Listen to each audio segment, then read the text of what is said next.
Yeah. So you can still think about the foci of the ellipses. We're picking up 10.3 from yesterday. You can still think about the foci of the ellipses being inside the concavity because truly they are. But instead of just having one, what do we have? Two. And they're still measuring from the vertices because remember from yesterday, the vertices are, oops, that was the visualization. The vertices are where? On the edges of which axis? Well, sometimes the x. The bigger one, the major one. Good. So the one that you find with A. Remember, A is only half the length of the major axis, though, right? It's like the major radius. So the vertices are on the edges of the major axis, and where are the foci? In from the vertices. But a better way of thinking about it is out from the center. So yes, you can think about the placement as being, come on, as being in from the vertices, but check it, that's not the math we're doing. We're going to go out from the center. Whether it's the vertical or the major axis is horizontal. So yesterday, example, period 5 for the first time in weeks. Anyway, barely. Barely. No, it's still good though. I'm still proud. You guys just like saying barely, like.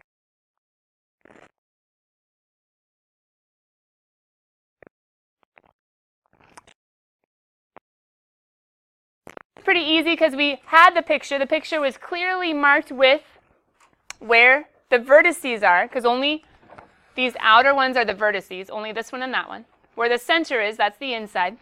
These ones don't technically have a name, at least not that I know of, not Paul, but we did use the distances, and you guys actually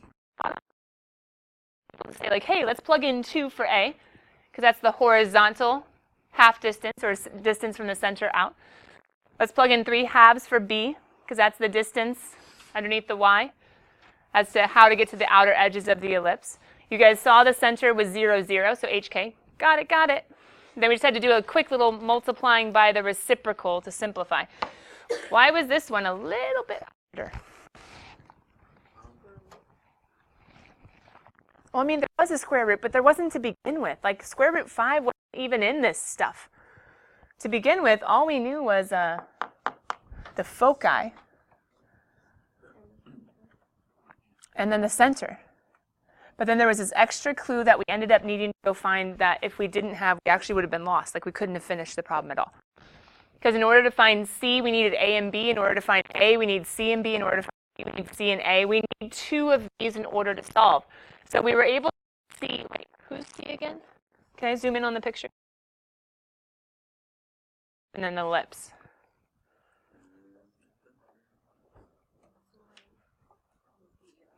It's the length, yeah, from the center to the focus. It's like P, but P was in a parabola and P was measuring this distance. So we need C. C measures from the center. Hey, C for center, maybe, I don't know. C measures from the center to the focus. So what was the distance between 2 and 4? 2. And that also told me that the major axis was the horizontal one because it went out. So the distance between 2 and 4 was 2. That's why I plugged in 2 squared, which was 4. Does that make sense? Okay. Is 3?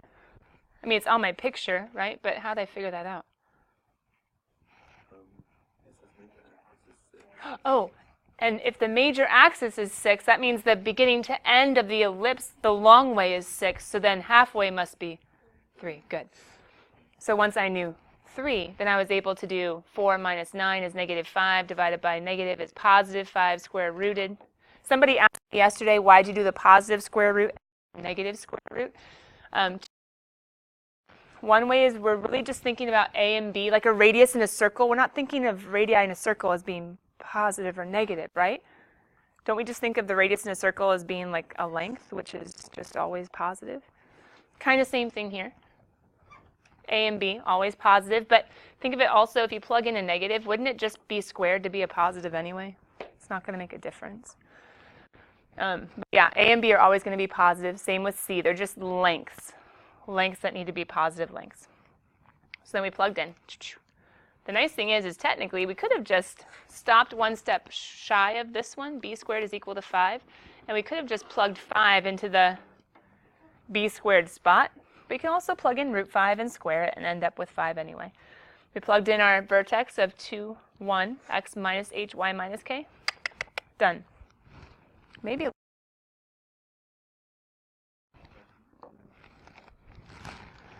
Write them down and ponder what more needs to be done.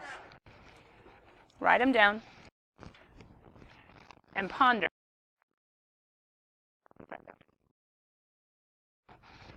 Did you guys leave any for honors? Maybe 1 cup.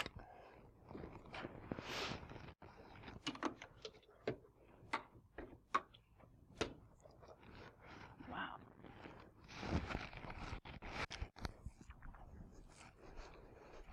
I want you guys to look at your standard forms.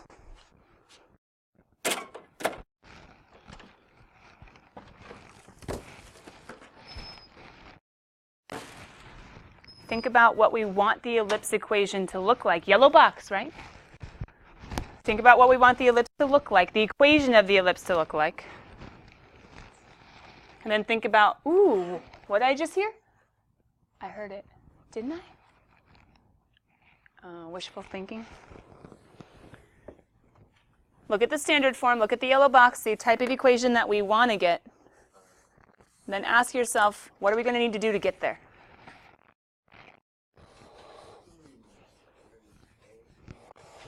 Well, we do need to figure out A, that's true. And B, that's true. No C, because that's not really in the equation. We need to have an x minus h squared and a y minus k squared. What's the dilemma about how it's written, guys? There are no fractions, and there's a lot of numbers that are not factored. So pause. You're looking at the yellow box, right? I don't need to write it down. Yeah. Checking out the formulas. I need x minus h squared, y minus k squared. Can you see why? I might start this problem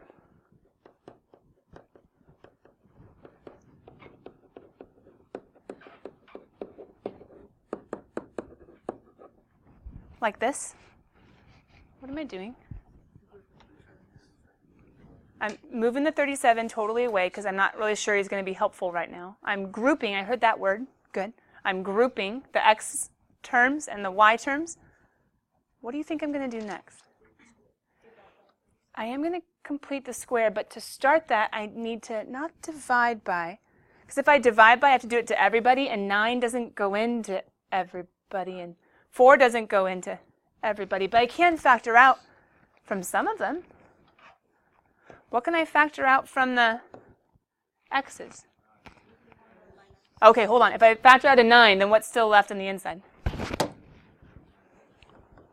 A 6, right? Pull out the 9. Now, some of you might be thinking she's getting a leading coefficient of 1. That's the first step for completing the square. Some of you guys might be like, why didn't she factor out the x? Because I'm not trying to get rid of the x. I'm trying to get a perfect square trinomial. I want an x squared minus a bx, and then I'm going to find my special plus c. I want it to be a trinomial. I don't want to pull out the x. I want it to be a nice little quadratic. What am I going to pull away from the y's?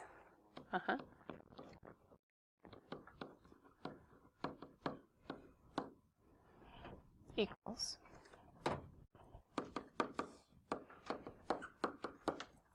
You guys get the idea of what I add to one side, I add to the other side, right? So that's why there are 2 blanks on the left and 2 blanks on the right. Can I ask you one more question? Wow, is anybody else feeling warm? The funny thing is the temperature's turned way low. I think it's just because the sun's shining in, sorry. Sometimes it's kind of sad in here because the sun's not shining, so I open the blinds and it's hot. Oh well, coming back. Can anybody figure out why, before even completing the square, I'm going to do something a little special over here just to make sure you guys remember what we're doing. Why am I not just going to write a blank, but I'm going to write a 9 times blank? I'm going to write a 4 times blank. Because the blank is being multiplied by 4. And then the blank is being multiplied by 9, right? Okay. So how do I fill my blank? Remind me, complete the square. We did it a little bit in the parabolas. Good. I steal the middle term, the -6. Cut it in half, and then I square it. Good. So -6 cut in half, -3. -3 squared is, that's what I put in the blank. Not just this blank, but 9 times 9 over here. This blank. Is that okay? Yes. Cool. So then what's going on here? Good. Cut the 10 in half, square it.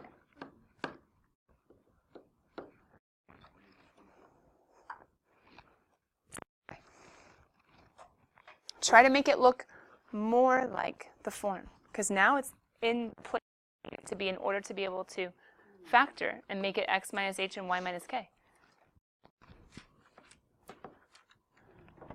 Take a second, factor, combine like terms on the right. I mean, I can do it, just making sure you can do it. Come on, factor. X squared minus 6x plus 9. What would that turn into with x minus h?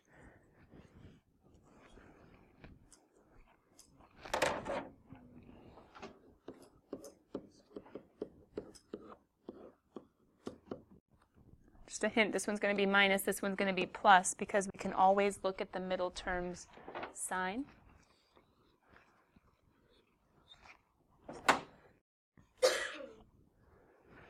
This one's going to be -37 plus 81 plus 100.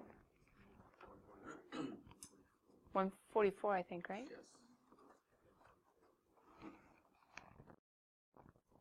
How'd you guys factor? X minus over here. Who's been cut in half before being squared. Always, always, always. So x minus 3. How about this guy? Careful. Careful. Yeah, y, not x, right? Does that make sense? We're still close. Standard form. Your yellow box. We have no fractions. Ooh, and we also need the guy on the right to equal what? 1. We have a 144. 43, but that's super awkward and does not give us a fraction. Or we could divide by 144.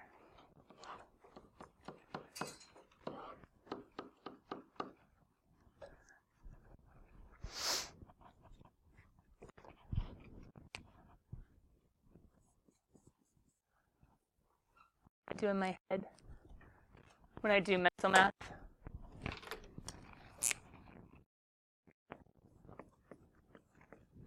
I do a little 2-column division.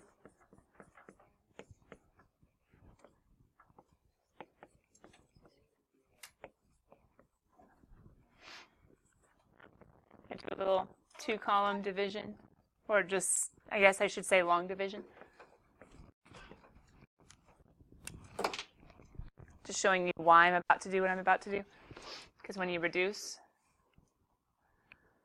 what was it, 16?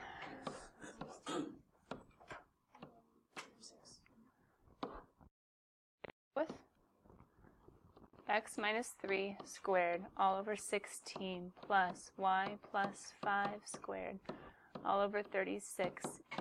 Hey, is that a standard form? Yes, it is. Now that's cool and all. What were they asking us to do? Find the center, the vertices, the foci, the eccentricity. Who's that guy? We'll get back to it. And then sketch. Well, then why on earth did we do all the, because they're right there. Who do you see now? Who's the center?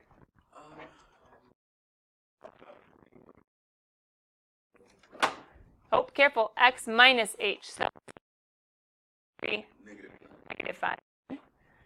My vertices. Uh-oh. Vertices. Pause. Wouldn't it kind of be easier to maybe sketch it and then talk about stuff? Oh, they didn't tell us what order we had to go in, so let's go ahead and come down here and say, bless you, bless you, bless you. Ah, bless you. Okay, so, I actually need to go the other way, I think. I need to be tall and not so long. Okay. I only go.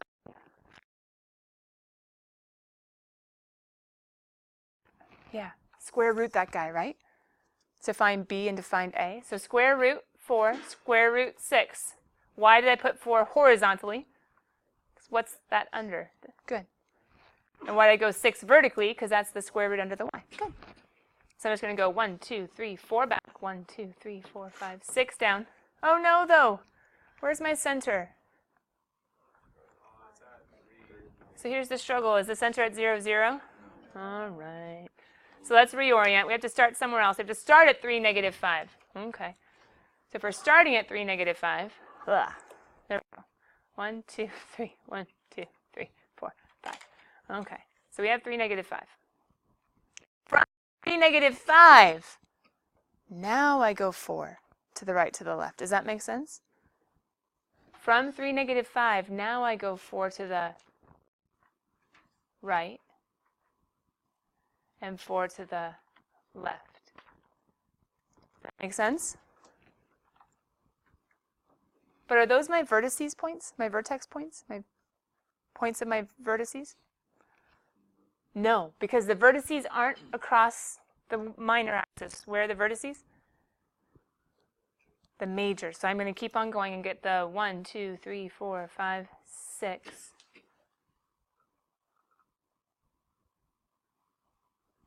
One, 2, 3, 4, 5, 6. So who are my vertices? These two guys. Moving from the center up 6. Well, if it's moving up 6, then where have I gotten to, guys? 3, good. And then negative 5 plus 6 is 1. And what is this guy going to be? 3, negative 5 minus 6. Good, negative 11. So those are my vertices. Could you memorize that? I suppose. Does the picture help? I think so. Could you memorize? Suppose.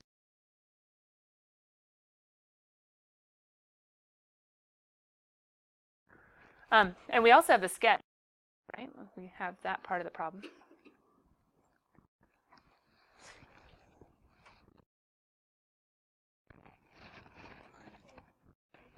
Got the center, got the vertices. Foci. How do we get to foci? Move C from the center. Good. So we have to use the formula. Michael, I think you started saying it. Good. So we can go ahead and take our, well, who is our A? Oh, A is 4. Nope. He's the bigger one, technically. 6. B is 4. So C squared is equal to A squared minus B squared. C squared is equal to 20. C is equal to square root of 20. Are you guys okay if I make that 2 root 5? Yes. Because remember, square root of 4, square root of 5, square root of 4. But wait, don't I have to move that? How do I move that?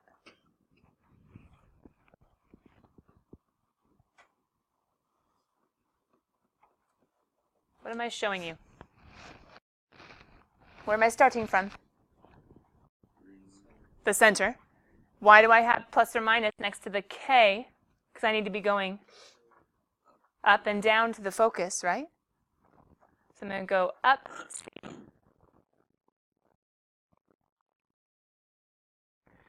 Go down C to get to the focus, right? So couldn't I, without even knowing exactly who that guy is a decimal, like 2 root 5? Root 5 is 2-ish, and 2-ish, and 2-ish is 4. 4-ish is going to be, couldn't I just write it? And be like, there he is, I don't know. You find the decimal. H comma K plus or minus C. Done. What's the last one? Eccentricity was a word I used yesterday, and we never actually talked about it beyond when I mentioned that it was coming. So eccentricity had to do with the ovalness. How elliptical the shape is, how squishy the circle is, how circular or non-circular it is. So we just say it's pretty non-circular? We just say it's pretty elliptical? Nah, there's an actual measurement for it. Here you go. Uh-oh, there he is. Eccentricity, there he is. Eccentricity. The ratio used to measure the ovalness. I was trying to make elliptical into like elastic into elasticity. Ellipticity. I'm not sure if that's a thing. Anyway, it's how elliptical, how squished the circle is. Eccentricity takes the C measurement, how far the focus is, over the A measurement, over the major radius. Bless you. And if you guys remember from yesterday, if you were here when I was showing you how the foci and the string, and you can extend the string and draw.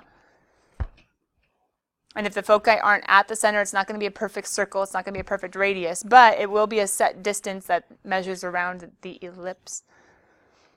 The closer C was to the center, aka the smaller C is, the closer it is to 0, the smaller C is, the smaller the eccentricity is, which means the more circular the shape. So the smaller the C, which in turn ends to or results in, the smaller the E, the smaller the eccentricity, the more circular the shape.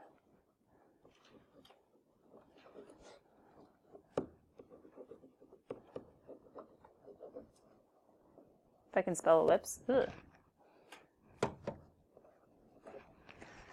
The smaller the E, the more circular the ellipse, the closer to a circle it is.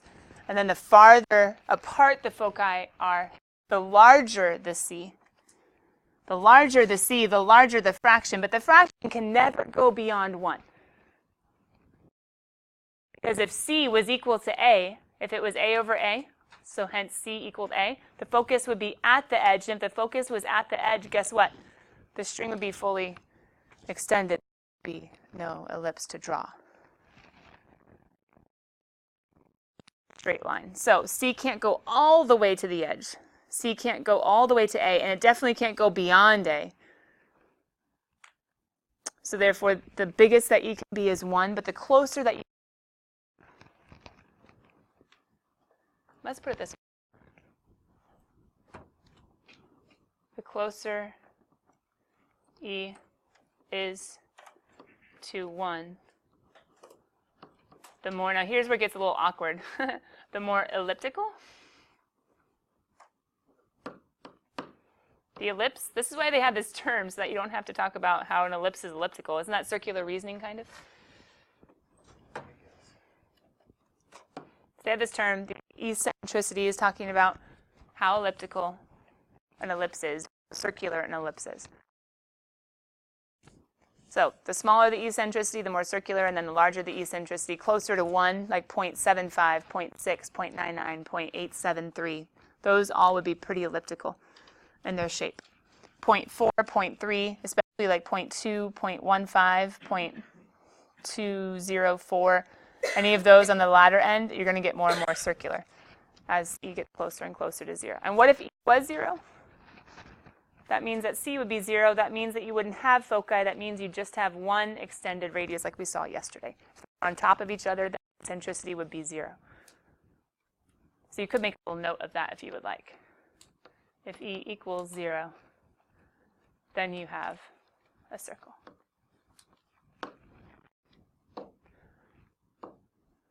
Oh, look at there.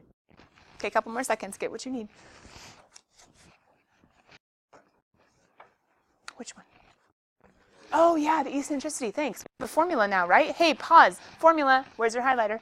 Where's your color pen? You highlighted the yellow box, you highlighted the focus formula, right? C squared equals A squared minus B squared. And then the last one for the section, E equals C over A, eccentricity. So 10.1, you should have highlighted M equals tangent theta, inclination and slope. Then you should have highlighted the, if I can remember it, tangent of theta equals the absolute value of the fraction, M2 minus M1, all over 1 plus M1 times M2? Yes. That's the angle between. Those are the only two formulas from 10.1, really. 10.2, parabolas. You should have your yellow box highlighted with the different orientations of the parabolas, horizontal axis, vertical axis, with foci and directrices. Sorry, focus and directrix. But you should also have highlighted, I don't know if you highlighted it, though. But highlight the idea of the tangent line application problem. Ugh, tangent line application problem. Highlight the idea. There isn't really a memorization to do, more of a step-by-step to be able to follow. Find the focus, find the distance between the focus and the point, use the distance to move to get to a new point. Haha, tangent line. And then 10.3, you have your box of the standard forms, horizontally oriented, vertically oriented with horizontal major axis, vertical major axis. You have c squared equals a squared minus b squared, and now you have eccentricity equals c over a. Boom, all of chapter 10 up to this point. So the example that we did not get to finish, eccentricity.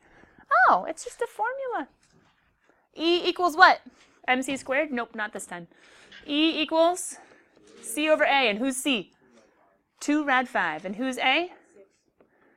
So let's reduce it to be rad 5 over 3, yeah?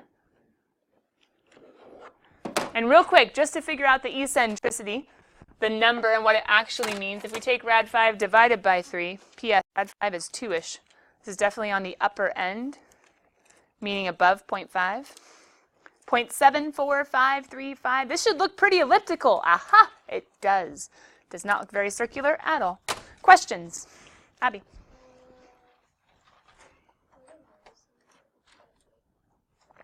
How to get the 1 and negative 11. See on the foci how I started at the center and I'm adding and subtracting for the vertices.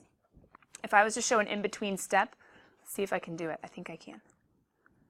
Oops, I just moved something. Oh well, I don't know what it was. Okay, I would start at the center again, but instead of adding and subtracting C, like to get to the foci, I add or subtract. Guys, what do I add or subtract for vertices? Not C, that's to foci.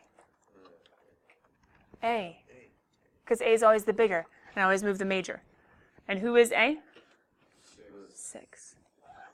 So then check it, Abby. Negative 5 plus 6, and negative 5 minus 6. Does that make sense? So I start from the center and add A, subtract A. Whew, got it. Chris? Did you mention the D formula to find D? D equals... D was the distance for the tangent line parabola problem in 10.2. So do we not know? I don't know of any D's for ellipses. Did we write down a D somewhere? We wrote down the D equals square root of x minus x of 1. In this section? No, it was in 10.2. Oh yeah, 10.2, the distance formula. I guess you could highlight that. I didn't think about that. That was a review formula. But yeah, that'd be a good highlighting one. Thanks, Chris. The distance formula is square root of x2 minus x1 quantity squared plus y2 minus y1 quantity squared. Good job, bud. Okay, 10.4. You guys want to write down the homework? You can. I don't mind. Has anybody not written it down yet? While I freeze the screen and while I let you guys write down homework if you want to, we're going to go to 10.4. Keep your notes open. But did anybody start homework and get stuck somewhere? You want to ask me anything? AJ, 26? Okay, so let me freeze the screen. You guys can go ahead and look at it. If you want, go to your workspace. You're not ready, most of you, to put this in your homework, but one of your classmates has already gone ahead. So if you can write down this problem, it's an even. Maybe you'll not get stuck as much. Sound good? So here we go. You guys write down homework. I'll open up number 26, and hopefully the book cooperates. But then we are starting 10.4, so don't put your notes away yet.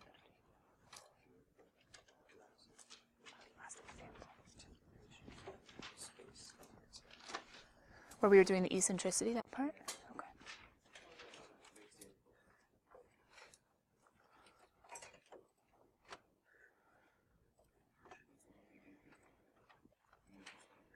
So not this one, right? Not the formula one? Okay.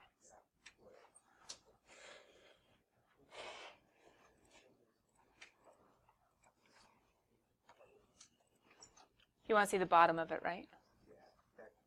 Okay. There's the homework for a couple more seconds. I'm still pulling up 10.3, right? And then number 26, AJ? Okay. Oh, got it. All right.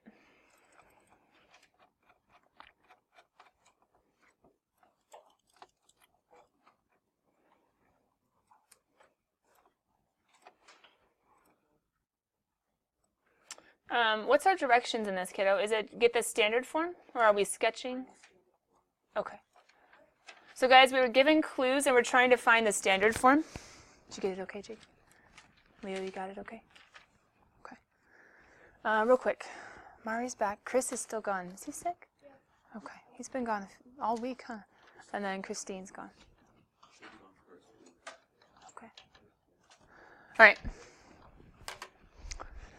We have some hints. We want our standard form. Kiddos, have you noticed that with ellipses, it's actually kind of easy to do the standard form? Meaning, we don't have to figure out, is it y, is it x, is which one's squared, which one's not, because guess what? They're both squared. And they both have an over squared. And there's a plus, and then they're both squared, and they're over a squared. So that's kind of nice. The x is always going to go first. Sometimes he's with a smaller number, sometimes a bigger, but whatever. He always goes first. Y always goes second. Sometimes a smaller number, sometimes a bigger number, but whatever. Check out the clues, cool kids. What can I plug in?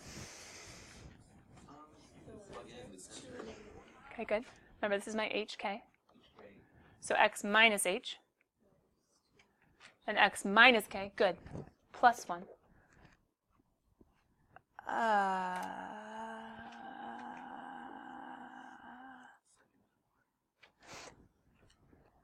Maybe a picture might help. At it, and maybe you already know the answers. Thank you for not just saying. Majority of people are like, Can't I do my? Can't I go to my?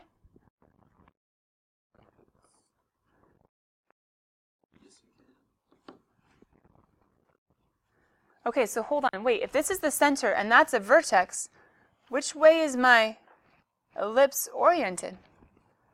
How do I get to the vertex from the center?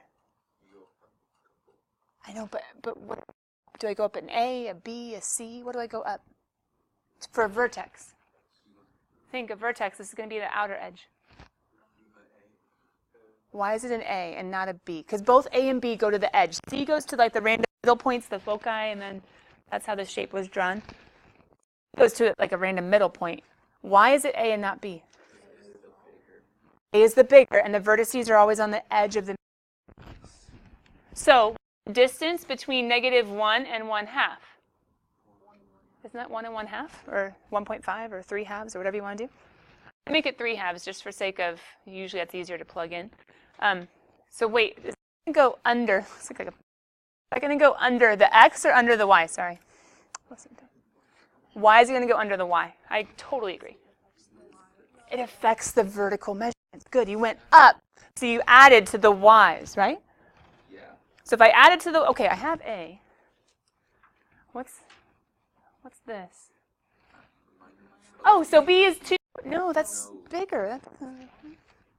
It's 1 because the axis length is how long the entire axis is.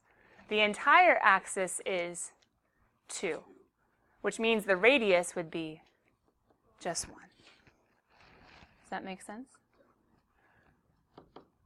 And then, if I needed to, I could go ahead and go down 1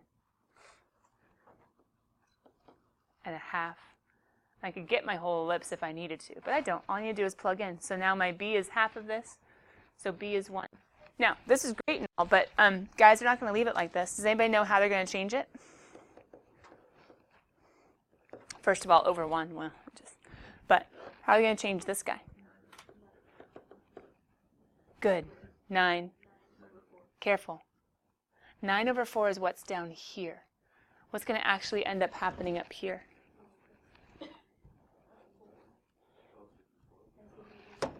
Because this is going to be 9/4, but they're not going to leave it as a complex fraction. They're going to multiply by the, oh, this is ironic. Isn't it the exact same fraction we saw in notes? Either way, the 9/4 gets flipped. 4/9. And they could have written this one over 1. I don't know. I would have not written it over 1, but either way. AJ, that good? Cool. The rest of you guys follow okay? It was a little tricky though, right? Do you think the picture helped? It helps for me. Like, then I see the vertical, and okay, go under the y, and then, oh, that's the longer major, okay, and then, anyway, it helps for me. I know not everybody is a visual type learner, but A lot of us it'll help for, and for those of you that it won't help for, you got to get those formulas really memorized so that you can actually look at the point. And some of you can look at the points and not need a picture and say, oh, hey, oh, I just erased it. Was it 26? Yeah. You could look at the points and say the K changed. Oh, hey, wait, which? Oh, it's the one where you have the vertical. So maybe your mind just by memorizing. But most of us, it's easier to actually think about moving from -1 on a picture up to 1/2 and then saying, oh, the Y changes. Okay, then it must be the A, the major axis must be under the Y. All right, cool. So any more questions from those who started homework last night? You guys got one. If you put it in your workspace, you have it ready for tonight, yeah? Here we go. Or I guess it's on the video. Ugh. Maybe we should just zoom in on this page, huh? Our last conic sections. Let me just zoom in on the top of it. If we can get the whole top down, the whole top part of this page written down, then we can kind of build on it for the bottom part of the page. You guys know me by now as far as these conic sections. I'm showing you all the orientations all at once and then trying to get you used to the movement or the formulas, the visualizations, like how to, in the shape, move from the center of the vertices to the foci.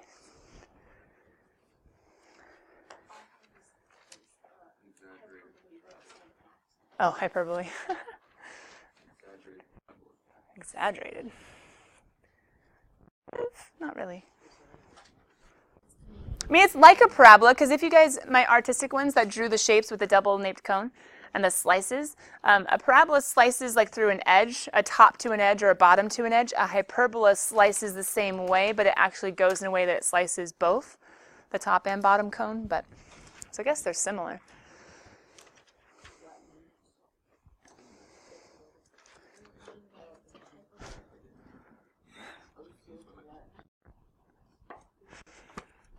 Did anybody take Latin? Did they go to like a classical academy at all? Yeah. We got cis and lines. You got some Latin. No, some people like actually take it. It does help with some of the root words, having an idea. In sciences, it helps. Language, it helps.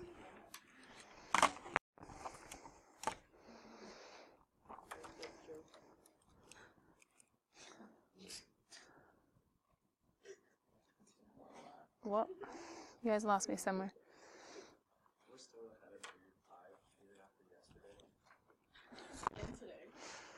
I don't know about today. We'll see if we still stay ahead. But we were pretty focused today. We were like one example ahead of them. We were talking about something in that class. I forget what it was. It was about the math. It wasn't even like an off topic. I don't remember. Well. So Nick is back, Mari's back, Chris is still out, Christine's out. And Christy, we're thinking Christine will be out the rest of the week, probably? Yeah, I'm pretty sure she is. Okay. Let's put a little question mark. If anybody talks to Chris, let him know that we're thinking of him. Sorry he doesn't feel good. Mari, are you feeling better? Yeah, because you were sick? I can tell because you're still... Guys, it's that time of year. Careful, your bodies are tired. Your immune systems are down. I have people grade 1 getting sick. Some of your classmates are feeling it. Well, you guys got it? Can I zoom out? Can you see it if I zoom out so others can keep writing? Okay. It's basically the same shape, but what's different? The orientation is flipped. Does that make sense? It's basically the same, just the orientation is flipped.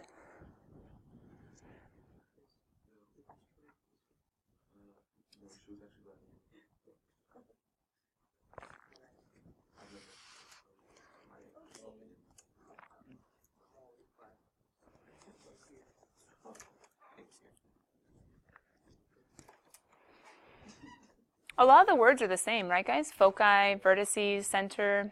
But what is something new, besides the word hyperbola, obviously? Transverse, good. Transverse. For a parabola, it was called the axis of symmetry. For the ellipse, it was called the major axis. And now we have the transverse axis. Trans, that's a prefix, yeah. Is it going across? I kind of like through a little bit better as far as this context. But going across, going through, transcontinental railroad, yeah. Went across the continent. That could be helpful. You can think transverse, you can traverse the axis to go through both the hyperbolas. I don't know. You're welcome. There is another axis. Technically, it's not labeled. You will see it, I think, in the next section. But there is one other axis. It would actually be perpendicular. For instance, if on this first one, if the orientation is horizontal, then the transverse would be a horizontal line, usually probably like the x-axis, but it could have been shifted. The other axis, the y-axis, does have a name. We can put it. You'll see it a little bit later. You won't see it in this section. But the other axis does have a name. Technically, it's called the conjugate axis. Conjugate axis. Think like multiply by the conjugate. It's kind of awkward in the sense that multiplying by a conjugate is just keeping the first term, second term, change the inside sign. So it doesn't really work for that. It's just perpendicular to the transverse axis. It's called conjugate axis. I think conjugating verbs. I'm not really sure that'll help, but that's all right. I was thinking of just different words that would help you remember.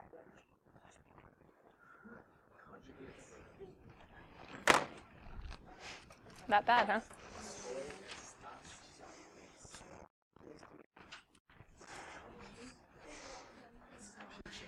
Come on. You lived through it. Made you stronger. No?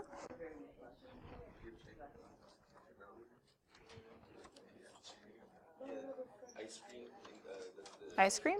Why are we on ice cream? French, you have ice cream. Ice cream stands for imperfect and conditional. And then pip is something else. That really stuck with you.